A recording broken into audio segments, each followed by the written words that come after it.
Déjà, Biden peut triompher en proclamant bas les masques. Il l'a dit cette nuit depuis les jardins de la Maison-Blanche. Si vous êtes entièrement vacciné, vous n'avez plus besoin de porter un masque, à l'intérieur ou à l'extérieur. Je pense que c'est une grande étape, un grand jour. Vous avez le droit de faire quelque chose pour lequel les Américains sont connus dans le monde entier. Accueillir les autres avec un sourire.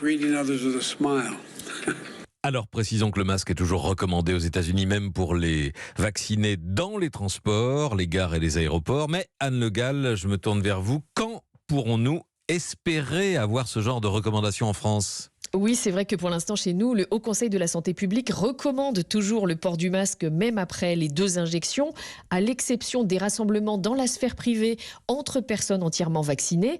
Parce qu'effectivement, comme les vaccins empêchent les formes graves de Covid, mais ne bloquent pas totalement les transmissions, il faut que le pays ait aussi un contexte sanitaire favorable pour que les vaccinés puissent abandonner le masque.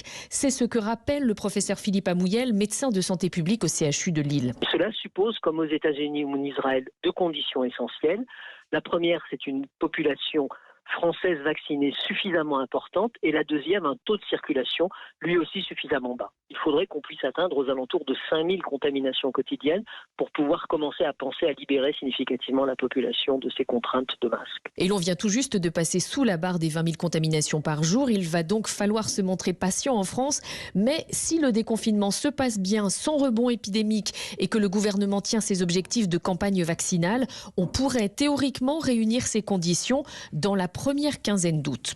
C'est noté, Anne Le Gall, première quinzaine d'août.